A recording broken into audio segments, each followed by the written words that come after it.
जय संतोषी माँ। प्रिय श्रोताओं, आज शुक्रवार के दिन सुनिए संतोषी माता की संपूर्ण कथा और आरती। एक गांव में एक बुढ़िया रहती थी जिनके 7 बेटे थे। 6 बेटे कमाने वाले थे, लेकिन एक बेटा निकम्मा था। बुढ़िया माँ 6 पुत्रों का जूठा 7वें पुत्र को दिया करती। 7वां पुत्र एक दिन अपनी पत्नी से बोला, देखो मेरी माता का मुझ पर कितना प्रेम है। वह बोली, क्यों नहीं, सबका जूठा बचा हुआ तुमको जो खिलाती है। तब वह बोला, जब तक आंखों से ना देखूं मान नहीं सकता। पत्नी ने हंसकर कहा, देख लोगे तब तो मानोगे ना। फिर कुछ दिनों के बाद एक बड़ा त्योहार आया। घर में 7 तरह के भोजन और चूरमा के लड्डू बने। वह पत्नी की बात को जांचने के लिए सिर दर्द का बहाना बनाकर पतला कपड़ा ओढ़कर रसोई में जाकर सो गया और कपड़े में से सब देखता रहा। 6 भाई भोजन करने आए। उसने देखा माँ ने उनके लिए सुंदर सुंदर आसन बिछाए, 7 तरह की रसोई परोसी और आग्रह कर करके उन्हें भोजन कराती रही। वह चुपचाप देखता रहा। 6 भाई भोजन करके उठ गए। तब माँ ने उनकी 5 थालियों में से लड्डुओं के टुकड़ों को उठाया और एक लड्डू बनाया। जूठन साफ करके माँ ने उससे पुकारा, उठ बेटा उठ, तेरे भाइयों ने भोजन कर लिया, तू भी उठकर भोजन कर ले।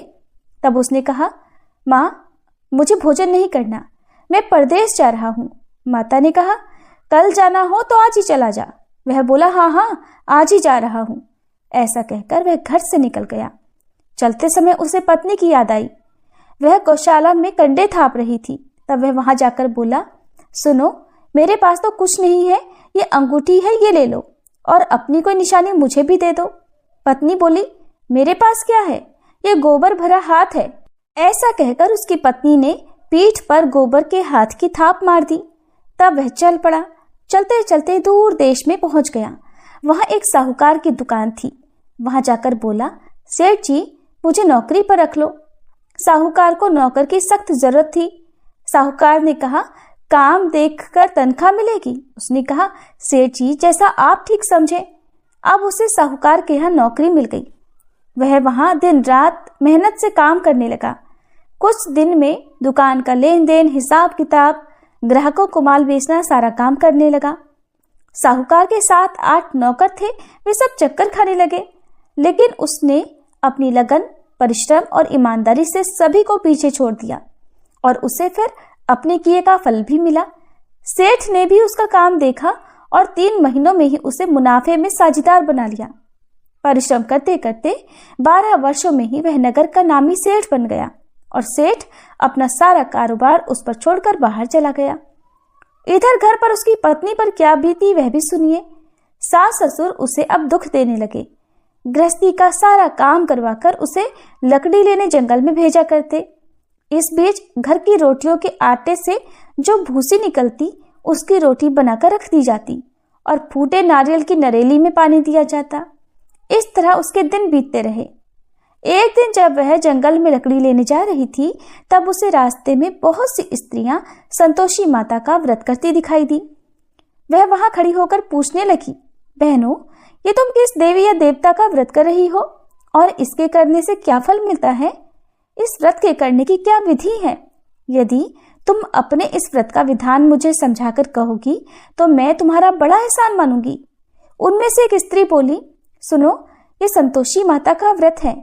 इसके करने से निर्धनता और दरिद्रता का नाश होता है, लक्ष्मी आती है, मन की चिंताएं दूर होती हैं, मन को प्रसन्नता और शांति मिलती है, निपुति को पुत्र मिलता है, पति बाहर गया हो तो वह शीघ्र लौट आता है, कुमारी कन्या को मनपसंद वर मिलता है, चलता मुकदमा खत्म हो जाता है, कलह क्लेश की स्थिति हो तो मुख शांति होती है, घर में धन जमा हो, धन जायदाद का लाभ होता है, और भी जो कुछ भी मन में हो, जो कुछ भी कामना हो, सब संतोषी माता की कृपा से पूरी हो जाती है, इसमें संदेह नहीं। तब वह पूछने लगी, ये व्रत कैसे किया जाता है, ये भी बताओ तो बड़ी कृपा होगी। वह स्त्री कहने लगी, बहन बिना परेशानी, श्रद्धा और प्रेम से जितना भी बन सके प्रसाद लेना। 5.25 पैसे से 5.25 आने या फिर इससे भी ज्यादा शक्ति और भक्ति के अनुसार गुड़ और चना लेना। हर शुक्रवार को निराहार रहकर कथा कहना सुनना। इसके बीच में क्रम टूटना नहीं चाहिए। लगातार नियम का पालन करना। सुनने वाला कोई न मिले तो घी का दीपक जलाकर उसके आगे जल से भरा हुआ पात्र रखकर कथा कहना, परंतु नियम नहीं टूटना चाहिए। जब तक कार्य सिद्ध न हो नियम पालन करना और कार्य सिद्ध हो जाने पर व्रत का उद्यापन करना। 3 मास में ही माता पूरा फल प्रदान करती हैं। यदि किसी के ग्रह खोटे हों तब भी माता 1 वर्ष में अवश्य उनको अनुकूल करती हैं। कार्य सिद्ध होने पर ही उद्यापन करना चाहिए, बीच में नहीं।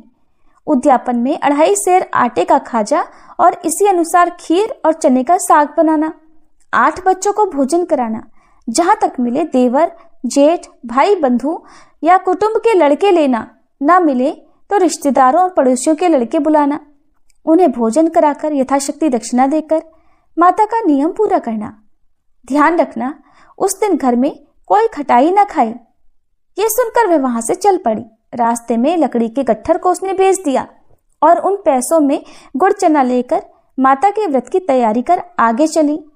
रास्ते में संतोषी माता के मंदिर में जाकर वह माता के चरणों में लेट गई और विनती करने लगी, माँ, मैं दीन हूँ, निपट मूर्ख हूँ, व्रत के कोई भी नियम नहीं जानती हूँ, मैं बहुत दुखी हूँ। हे माता, मेरा दुख दूर करो, मैं तुम्हारी शरण में हूँ। संतोषी माता को उस पर दया आ गई। एक शुक्रवार बीता कि दूसरे शुक्रवार को ही उसके पति का पत्र आया और तीसरे शुक्रवार को उसका भेजा हुआ पैसा भी आ पहुंचा। अब तो ये देखकर जिठानी मुंह सिकोड़ने लगी, इतने दिनों बाद पैसा आया, इसमें क्या बढ़ाई है। लड़के ताने देने लगे, काकी के पास तो पत्र आने लगे, रुपया आने लगा, अब तो काकी की खूब खातिर बढ़ेगी और अब तो काकी बुलाने से भी नहीं बोलेगी। बेचारी सरलता से कहती कि भैया पत्र आए, रुपया आए तो हम सब के लिए ही तो अच्छा है। ऐसा कहकर आंखों में आंसू भरकर संतोषी माता के मंदिर में जाकर वह मातेश्वरी के चरणों में गिरकर रोने लगी। कहने लगी, माँ, मैंने तुमसे पैसा तो नहीं मांगा, मुझे पैसे से क्या काम, मुझे तो अपने सुहाग से काम है। माँ, मैं तो अपने स्वामी के दर्शन और सेवा मांगती हूँ। तब माता ने प्रसन्न होकर कहा कि जा बेटी, तेरा स्वामी भी जल्दी आएगा। ये सुनकर खुशी से बावली होकर वह घर आकर काम करने लगी। अब संतोषी माता विचार करने लगी कि इस भोली भाली पुत्री से मैंने कह तो दिया कि तेरा पति शीघ्र आएगा, पर आएगा कहाँ से? वो तो इससे स्वप्न में भी याद नहीं करता। उसे इसकी याद दिलाने तो अब मुझे ही जाना पड़ेगा। संतोषी माता ने उस बुढ़िया के बेटे को स्वप्न में समझाया, पुत्र, तेरी पत्नी कष्ट उठा रही है। तब वह बोला, माँ, ये तो मुझे भी पता है, लेकिन क्या करूं, वहां कैसे जाऊं? परदेश की बात है, लेन देन का सारा हिसाब किताब है और कोई जाने का रास्ता भी नजर नहीं आता। आप ही कोई राह दिखाइए कि मैं वहां कैसे जाऊं।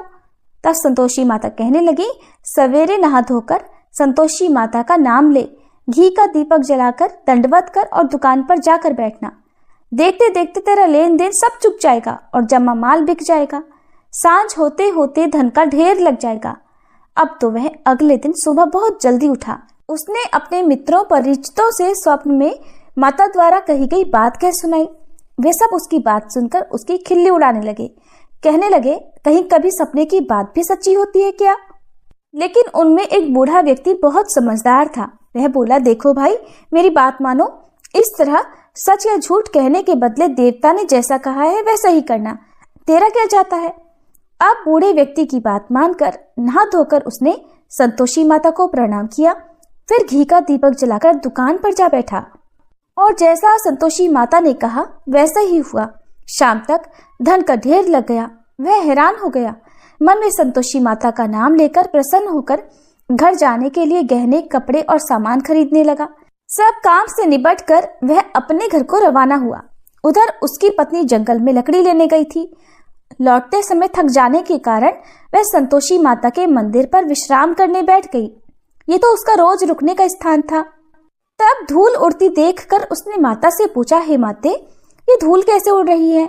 संतोषी माता ने कहा, पुत्री, ये देख, तेरा पति आ रहा है। अब तू ऐसा कर, लकड़ियों के 3 बोझ बना, एक नदी के किनारे रख, दूसरा मेरे मंदिर पर और तीसरा अपने सिर पर रख। तेरे पति को लकड़ी का गट्ठर देखकर मोह पैदा होगा। ये वहां पर रुकेगा, नाश्ता पानी करके माँ से मिलने जाएगा। तो लकड़ी का गट्ठर उठाकर जाना और बीच चौक में गट्ठर डालकर 3 आवाजें जोर से लगाना, लो सासू जी, लकड़ियों का गट्ठर लो, भूसी की रोटी दो, नारियल के खोपरे में पानी दो, और आज कौन मेहमान आया है? संतोषी माता की बात सुनकर वह बहुत अच्छा माँ कहकर प्रसन्न मन से लकड़ियों की 3 गट्ठर बना लाई। एक नदी के तट पर, दूसरा माता के मंदिर पर रखा। इतने में ही मुसाफिर वहां आ पहुंचा।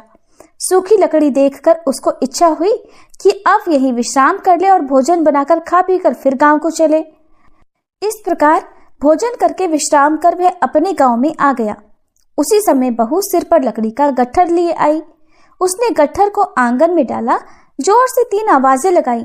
लो सासू जी, लकड़ी का गट्ठर लो, भूसी की रोटी दो, नारियल के खोपरे में पानी दो। आज कौन मेहमान आया है?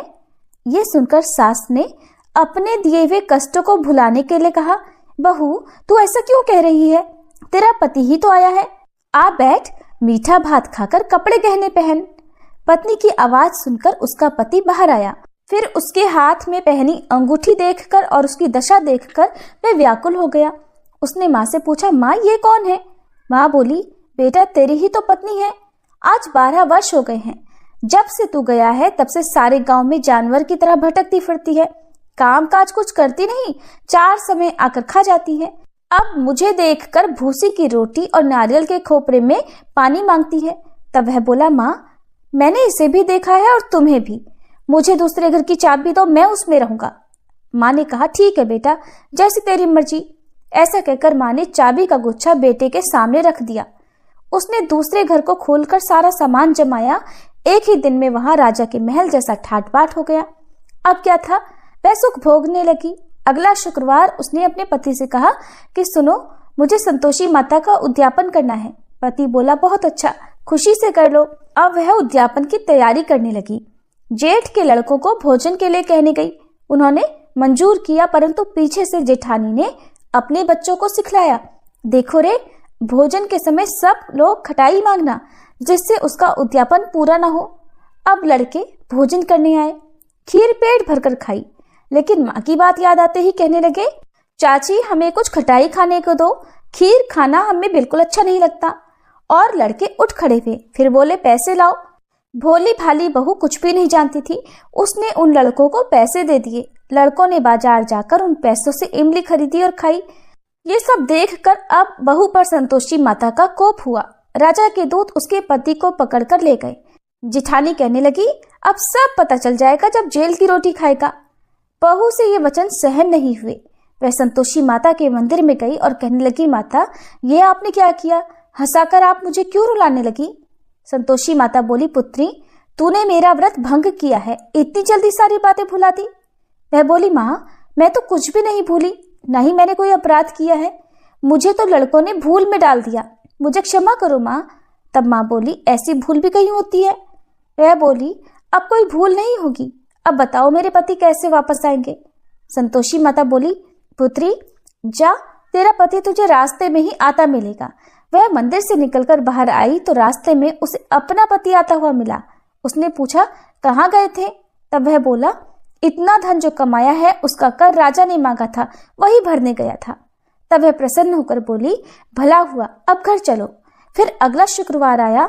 तब वह बोली, मुझे माता का उद्यापन करना है। पति ने कहा, ठीक है करो। फिर वह जेठ के लड़कों से भोजन करने को कहने गई। जेठानी ने लड़कों को फिर सिखा दिया कि तुम पहले की तरह खटाई मांगना। अब की बार लड़के भोजन करने बैठे, लेकिन भोजन करने से पहले ही कहने लगे, हमें खीर पूरी अच्छी नहीं लगती, जी घबराता है, कुछ खटाई खाने को दो। तब वह बोली, खटाई तो खाने को नहीं मिलेगी, खाना हो तो खाओ। उनके उठकर चले जाने पर उसने ब्राह्मणों के लड़के बुलवाकर उन्हें भोजन करवाया। दक्षिणा की जगह उन्हें एक एक फल दिया। इससे संतोषी माता प्रसन्न हो गई और माता की कृपा से 9 माह बाद उनको चंद्रमा के समान एक सुंदर पुत्र प्राप्त हुआ। पुत्र को लेकर वह हर दिन संतोषी माता के मंदिर में जाने लगी। माँ ने सोचा, ये रोज आती है, आज क्यों ना मैं ही इसके घर चलूं, इसका आश्रय देखूं तो सही, ये कैसे रहती है, कहाँ रहती है। ये विचार कर माता ने भयानक रूप बनाया। गुड़ और चने से सनामुख, ऊपर से मुंड के समान होठ, उस पर मक्खियां भिनभिना रही थी।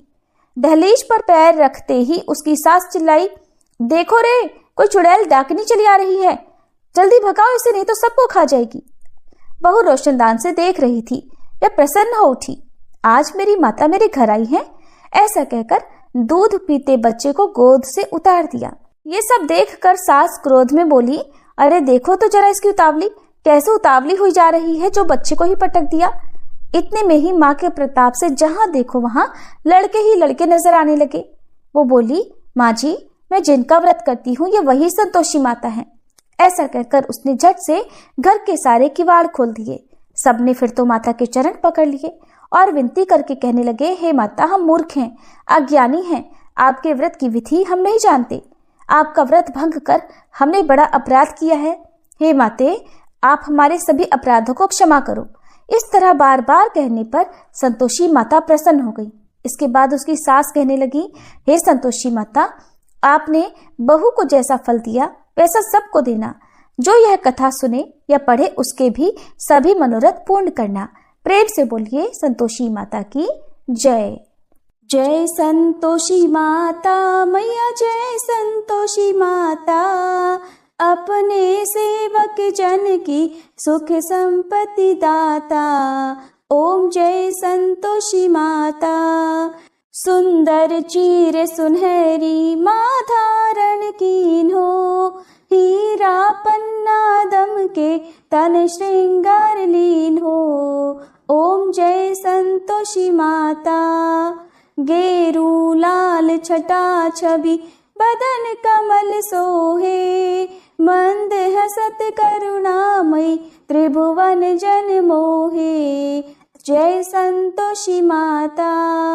स्वर्ण सिंहासन बैठी चवर डुरे प्यारे, धूप दीप मधुमेवा भोज धरे न्यारे। जय संतोषी माता। गुड़ अरुचना परम प्रिय तामे संतोष कियो, संतोषी कहलाई भक्तन वैभव दियो। जय संतोषी माता। शुक्रवार प्रिय मानत आज दिवस सोही, भक्त मंडली छाई कथा सुनत मोही। जय संतोषी माता। मंदिर जगमग ज्योति मंगल ध्वनि छाई, विनय करे हम सेवक चरणन सिर नाई। जय संतोषी माता। भक्ति भावमय पूजा अंगीकृत कीजे, जो मन बसे हमारे इच्छित फल दीजे। जय संतोषी माता।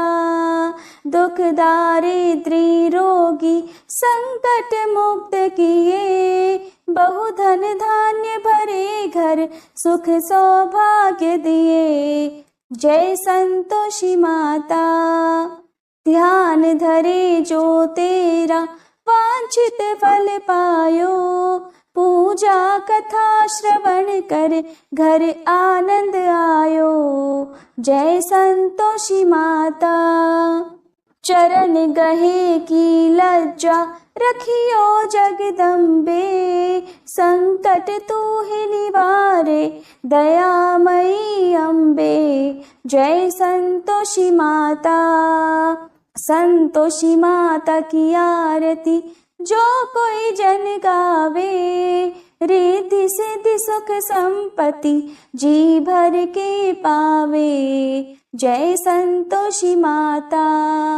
जय संतोषी माता मैया, जय संतोषी माता, अपने सेवक जन की सुख संपत्ति दाता। जय संतोषी माता।